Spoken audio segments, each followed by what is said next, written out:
guys, I've been dyeing my hair for several years now, so in this video I'm going to share some tips and tricks on how I freshen up my hair color. I know I need a color touch-up when my ends are lighter than my roots, and the reason for that is the ends are more porous, so they tend to pick up more color from the last dye job. And of course, another indication is if my roots are showing.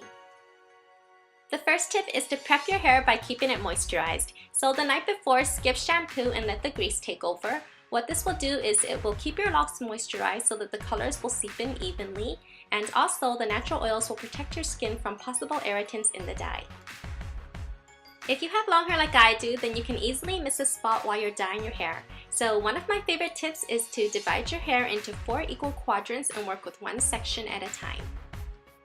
Split your hair in half and then split it again on each side. Roll up each section of hair and secure them with hair clips.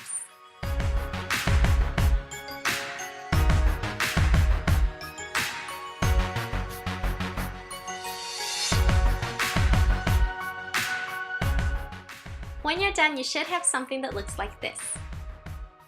If you wear jewelry, now is the best time to remove them because you don't want the dye to stain or damage them. So remove your earrings, your rings, necklace, and whatever you're wearing.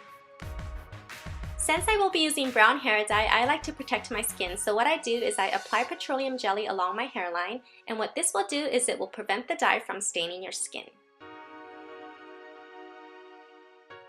If you're using box dye for the very first time, stick with your true hue, so go with 2 shades darker or lighter than your current hair color. Since I have long hair, I will need 2 box dyes, and the one I'm using is the L'Oreal Casting Cream Gloss in the shade Golden Chocolate. This is a semi-permanent hair dye that contains no ammonia, so it will just give my hair a darker tint and some shine. Almost all drugstore hair dye kits come with the same thing. What you get is the developer, the cream, the conditioner, the pamphlet, and the gloves. The instruction says you can just add the cream to the developer and shake the bottle, but what I like to do is I like to pour everything into a mixing bowl. So first, pour in the developer. Next, break the seal with the opposite side of your cap and squeeze the cream into the mixture.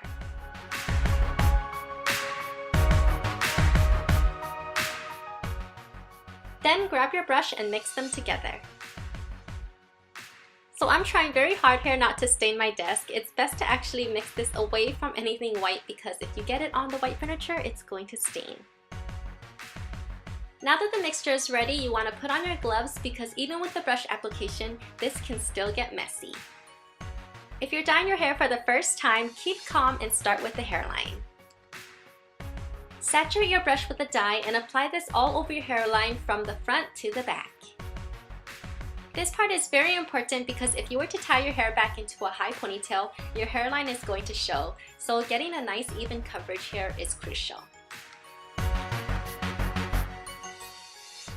Next, it's time to work on each section, so just brush your hair first to make sure it's smooth, then apply the hair dye.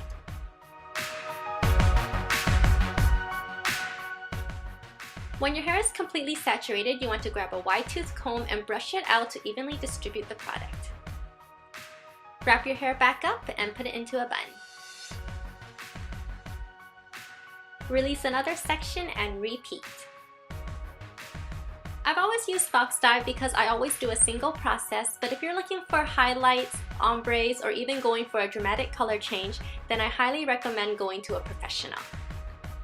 When my hair starts to look brassy and dull and purple shampoo isn't doing its job, I like to use a semi-permanent hair dye to correct the shade. This will keep my color fresh until I get another root touch-up. After you're done with each section, you want to release your hair and gently massage your scalp. This will generate heat and it will also ensure that you get a nice even coverage.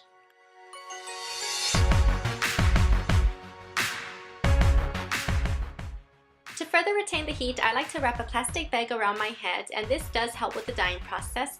Another thing is if you're going to walk around your house for 20 minutes, you don't want to get your furniture messy, so doing this also prevents you from making a mess. So leave the dye in your hair for the recommended time. This one is 20 minutes. After that, wash your hair and use the conditioner. For the sake of this video, I just washed my hair in the sink and blow dried it, so I'm wearing the same shirt. But here are the results. In my opinion, the L'Oreal Casting Cream Gloss did leave a nice gloss on my hair, and it also corrected my shade by making it a few tints darker. As for the color, it is a pretty chocolate brown, but I'm sure this color will fade to a medium brown soon. So I hope you guys enjoyed this tutorial. If you did, don't forget to give this video a thumbs up. And if you're feeling lucky, L'Oreal is also having a sweepskate for this product and a gift card that's up for takes. So if you're interested in entering, I'll put a link to it in the video description below. Thanks so much for watching, and I'll talk to you later. Ciao! Subscribe to my channel to be notified of new videos, and don't forget to check out my previous tutorials.